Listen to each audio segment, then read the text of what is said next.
Hey everyone, Andrew here, and today I'm going to continue on a series that I started the review of, which is the Secrets of the Immortal Nicholas Flamel. Now, I did the first 3 books of this, and I wish to continue on and talk about the last 3 books.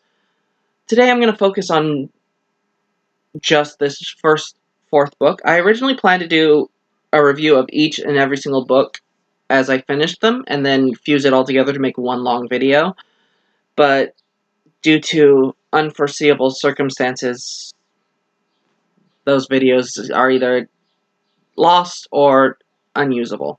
So I'm going to instead do these individually and get them up as fast as I can before I get around to reading the 6th one, because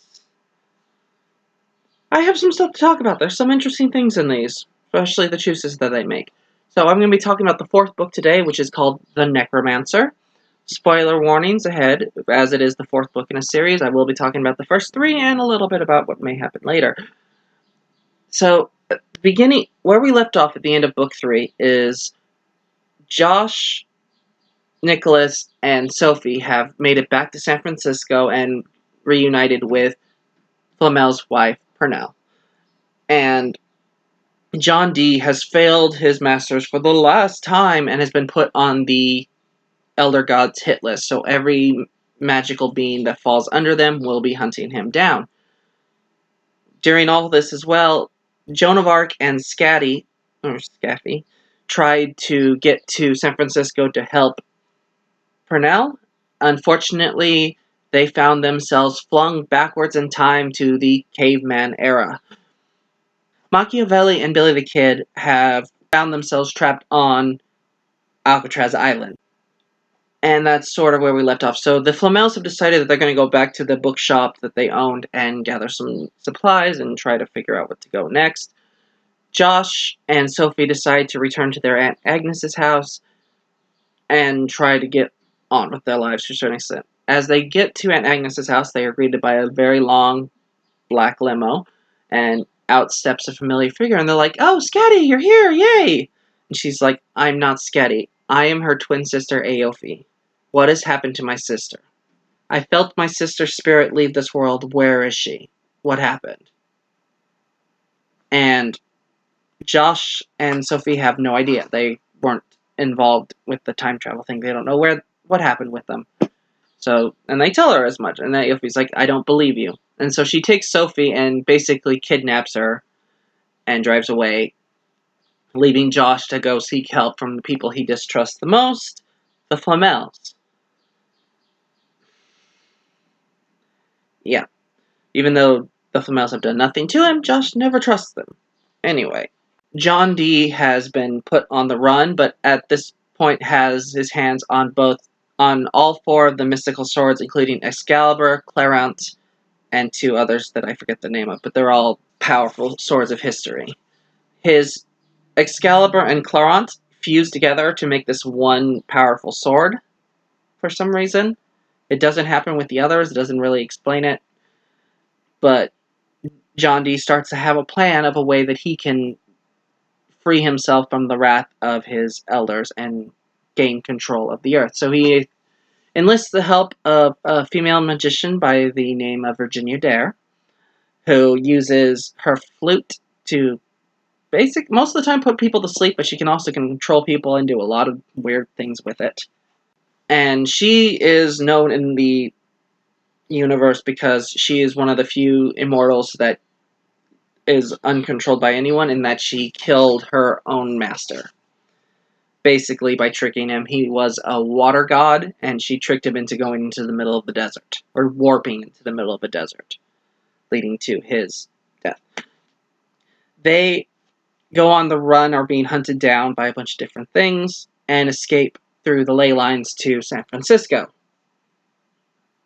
John Dee has this plan that he's going to use the 4 swords to create a portal to summon back the Archeron Kotakua, who is the mother of all gods and monsters. She is basically the most powerful being and has been locked away in an inaccessible shadow realm since the fall of the Archerons.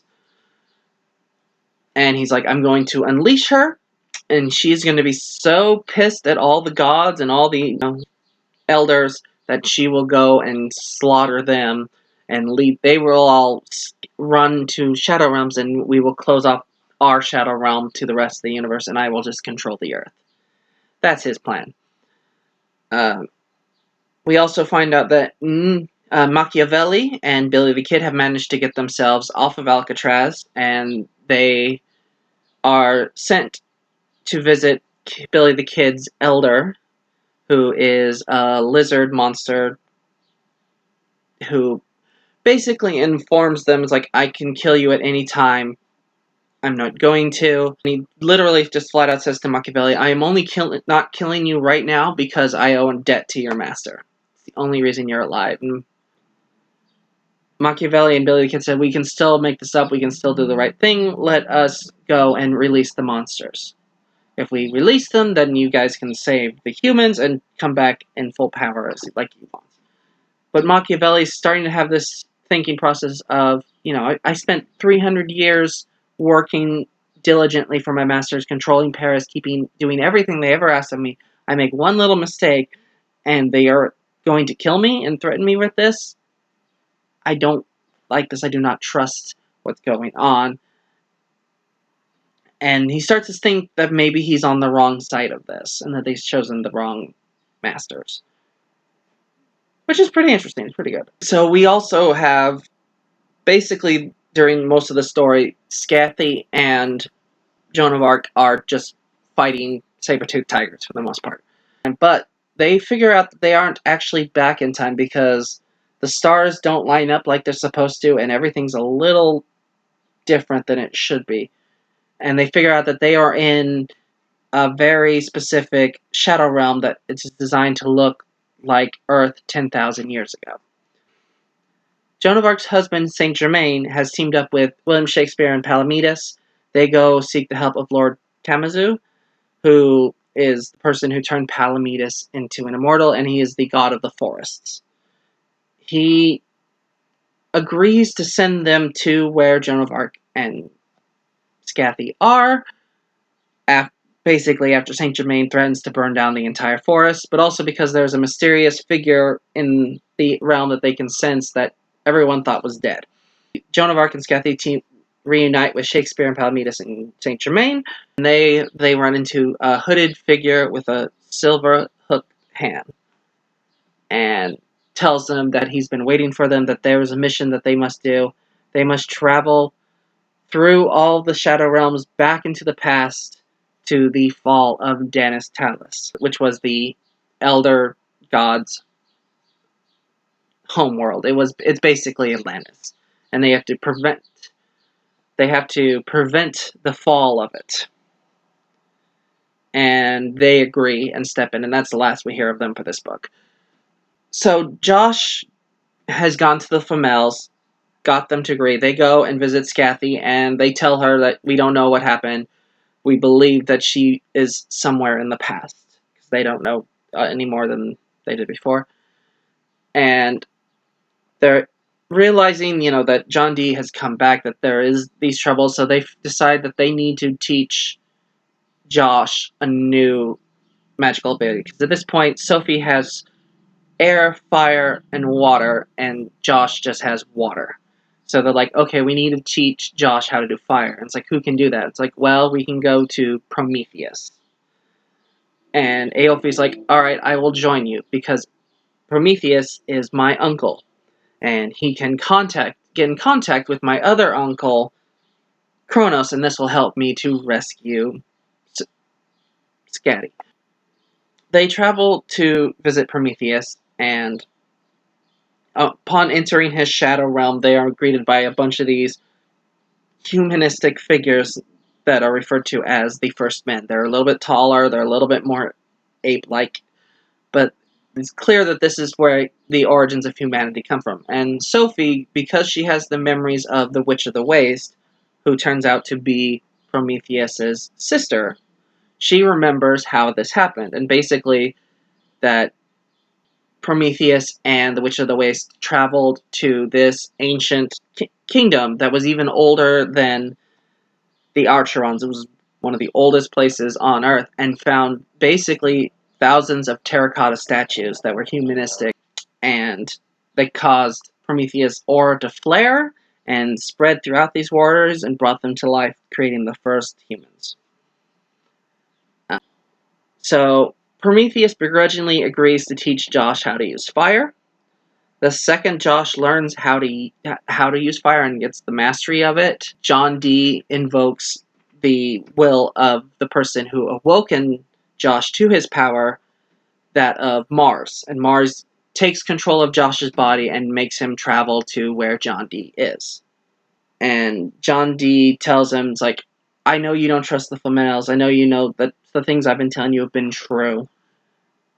I need you. It's like, I want to teach you. I want to show you the true nature of the Flamels. I want you to see who they really are. And I know just the way to do it. There is a way that you can ask people. You can ask all the twins that have come before you that they Flamels tried to turn into the twins. You can ask them what that's like. I can teach you a type of magic that the Flamels are scared of, that they would never use. I can teach you the power of necromancy. And Josh is like, that sounds great! I see no problems with that. That sounds amazing. I can just do all these things. Yay! Yeah, Josh is an idiot. In fact, I think Josh is the dumbest character I've ever read. It's just, he doesn't even remotely think that this is a bad idea. It's like, yeah, sure, let's reawaken the dead so I can ask them dumb questions about the Flamels, the people I've just spent the last week with and have known for a few months. All these questions about who they are. It's like, of all the things to use necromancy for, asking questions about whether or not these people that have proven themselves to be somewhat trustworthy are trustworthy is the dumbest thing. And I'm super annoyed when this popped up because I was ready for this thing, the whole Josh questioning the Flamels and all that, to be done with the last book. And we got to a point in this book where there was a good stopping point where you never needed to bring it up again. Where you had Sophie flat out ask Purnell, why in the world did you do these things to these twins? Why did you let so many of them go to their deaths and do these why did you do this?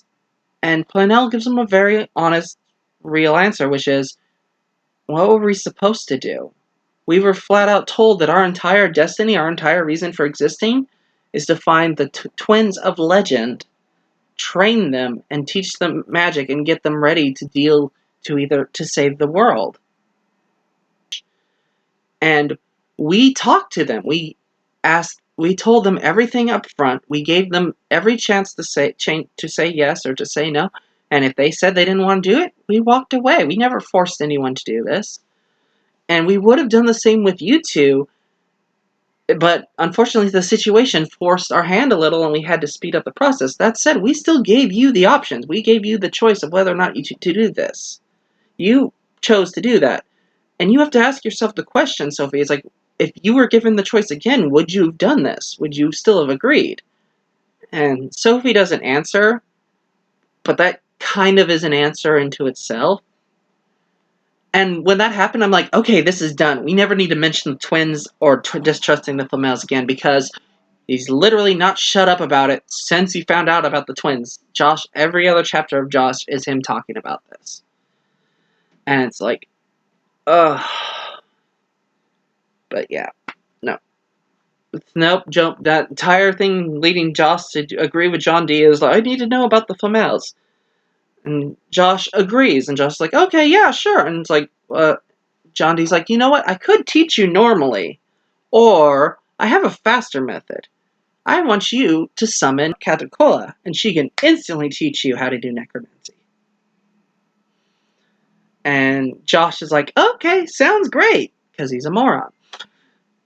And Virginia Dare asks John Dee, like, why in the world are you using this kid to do this? Why in the world didn't you do this yourself? And John Dee flat out tells her, Catacola's been imprisoned in this shadow realm for thousands of years. she's obviously going to be hungry. It's like, so literally serving Josh up on a platter for this monster queen. And it's like, yeah, this person is the hero in Josh's eye.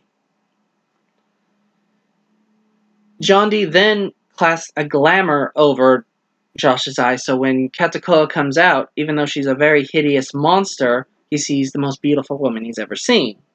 Sophie, Aofi, and Aofi's companion, who is an immortal Japanese swordsman named Niten, show up and try to rescue Josh, but all Josh sees is them attacking this beautiful woman. Aofi jumps on the back of Quetzalcoatl, wraps her arm around the neck, and pulls her back into the portal and just shouts, "Tell my sister I love her." And the portal closes with Aofi and Quetzalcoatl on the other side. Niten and Sophie are basically wiped out, so they collapse to the floor. John Dee, Miss Dare leave, and Josh follows. We can't tell 100% whether or not he's being controlled by Mars again, but I'm fairly certain, having read the next book, that it wouldn't have mattered. And that's how this book ends. Yeah, no, this book was not good. It was really all over the place. And the big flaw with this is a couple choices. It's like, because they first off, it's like you have John Dee, who is a really good villain. He works very well as the mustache-twirling villainous character. And yet the author keeps trying to make him this gray anti-hero kind of person that Josh could be like, you might be in the right. Even though literally everything he does is almost maniacally evil. Like, one of the first things we saw him do was destroy an entire realm of people just because they were in the way. So, yeah. And he's not any better in this one. But it's like, Josh is like, he might be right. He keeps telling me things that are partially true. It's like, yes, that's what good liars do. They tell you half-truths and make you believe them. I understand what the author's trying for. The author's trying to make a gray world. It's like the good people are not that good, the villains are not that evil, they are all kind of in the gray. And either it could be that we are on the wrong side of this, and actually John Dee is the true hero of the series.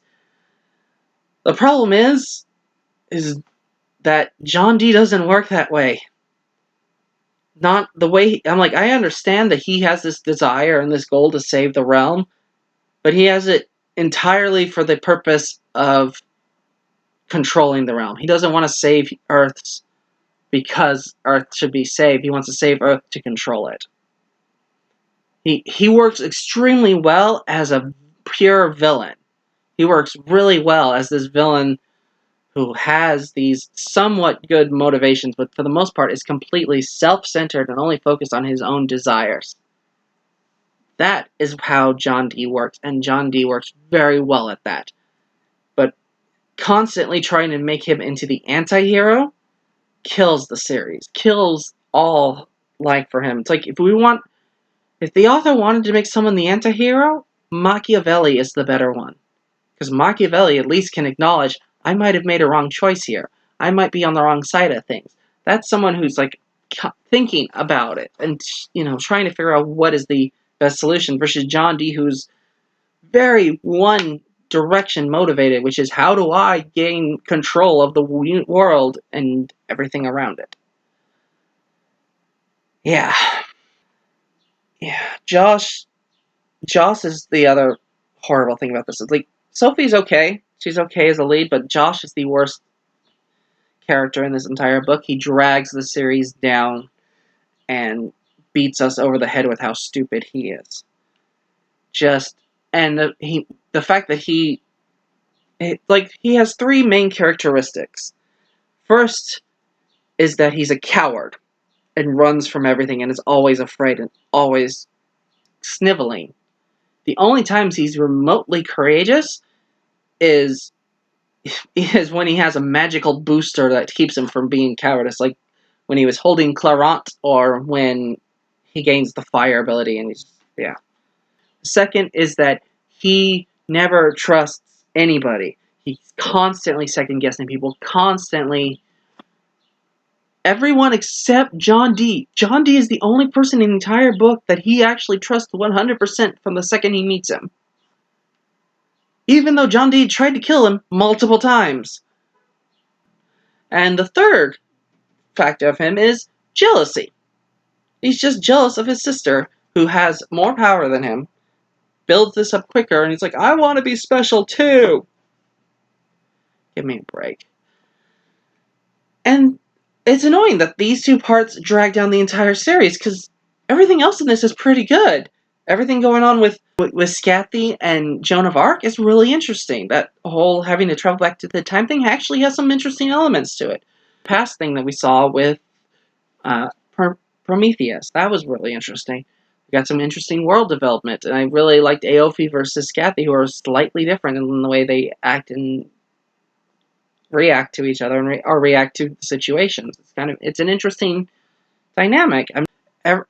Machiavelli really is interesting in this book, and I really like Billy the Kid. I really thought it was interesting. It's like Billy the Kid is someone who became an immortal by luck. His elder didn't want him, but he saved his elder during an event, and as a result, his elder gave him immortality and instantly left him, and Billy the Kid had to figure out everything else himself. I'm just sad that so little of the book is dedicated to it. Because, like I said, there are entire chapters to Josh hating the Flamels and questioning everything they did, and then other characters and other more important things get 1 page or 3, or it's like there's a chapter in this book that's 2 pages long. Honestly, not a great book. This one, it's like sadly the series is going downhill, and this one, I'll give it a 3 out of 5. It's okay. It's sad. It makes me sad that I don't get to know anything about any of these other characters. I only get to know about Josh, who has presented me nothing to care about. Anyway, that was book 4, The Necromancer. I will be recording and uploading book 5 at a later point. We'll see how it goes. And then at some point I will eventually read 6. We'll see. Alright. Happy reading, y'all.